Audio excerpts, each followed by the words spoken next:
Hey everyone, it's Big Scribe here, and I'm back with another book review. Yeah, I know, I'm really turning them out this month. I don't know why I'm reading so much, but apparently my reading speed has really improved. And yeah, you like my shield hat with my little Power Ranger Megazord pin on there from Loot Crate? Gotta clean my hat off. Anyway, I haven't worn it in a while, so I figured I'd wear it. I'm supposed to wear it with unboxing videos. It's supposed to be my unboxing hat, but I just don't wear it that often. But anyway, today we are going to be reviewing Hunted by Meagan Spooner. And I mean, first of all, look at how beautiful this cover is. It is such a pretty cover. This book is amazing. I'm not going to give it a full rating. I'm going to give it a 4. Simply because it starts out extremely slow. This book really does start out slow. It drags, and then when it finally picks up, it gets exciting. But until then, it really drags on, and it takes like 100 pages for the book to really get good.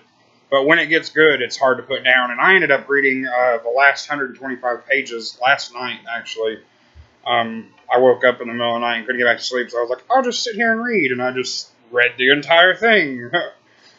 And it is a really good story. It's not the Beauty and the Beast that you're familiar with.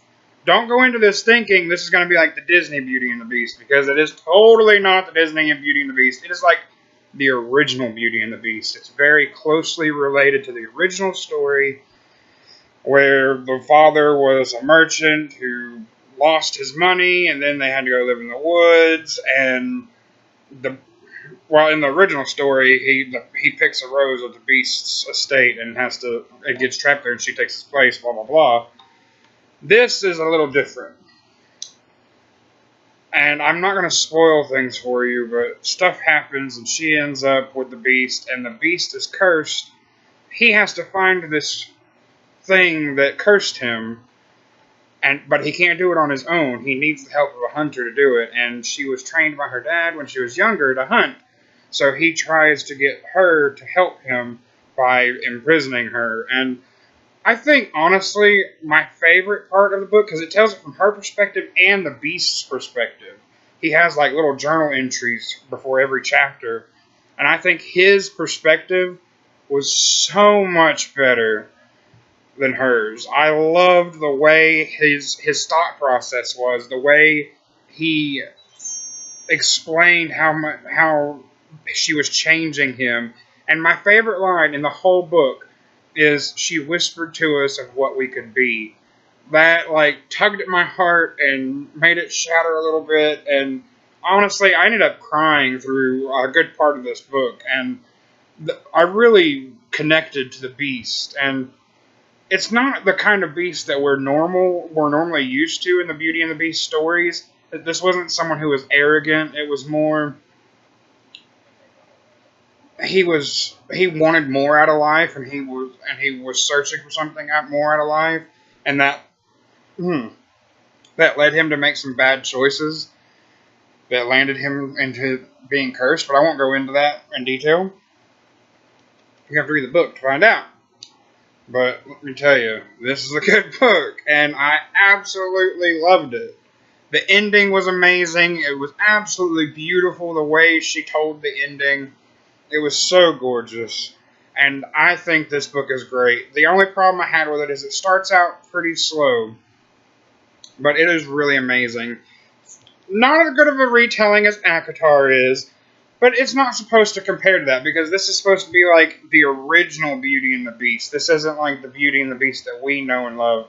This is like the original Beauty and the Beast, and it is pretty intensely amazing. And I think you guys should all read it. But like I said, I give it a 4. It's okay. But I think you guys will enjoy it. I definitely recommend it. And I'll be recommending it to friends when they come over looking for something to read. But I absolutely enjoyed this. And it was a cover buy for me. And then I found out that it was a retelling of Beauty and the Beast. And I was like, oh, I'm totally sold. Love Beauty and the Beast. But this is such a good book. Really good. Now, let's look in my handy-dandy book sleeve and see what book I am reading now. I present to you my next read. Bow! Queen of Shadows by Sarah J. Maas. How about that? That's a big chunker, too. I only read 25 pages of it because, man, this book is hard to hold.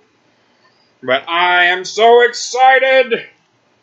I cannot wait to read this. I am so insanely happy. Oh, this is going to be so awesome. This book is so good. So far, I love it. And I met Arabin for the first time earlier, and I have to admit, I have a thing for villains. I really like Arabin Hamel. He is pretty cool. But this is the next book I will be reviewing. And after that, hopefully my friend Evie will have sent Meddling Kids, and I'll be able to review it hopefully before it comes out. I don't know if I'm going to get to it before it comes out, but I'm getting an arc of it. It's coming. It's on the way. But I love you guys. God bless you. I hope you enjoyed this video. Keep watching for more. Bye.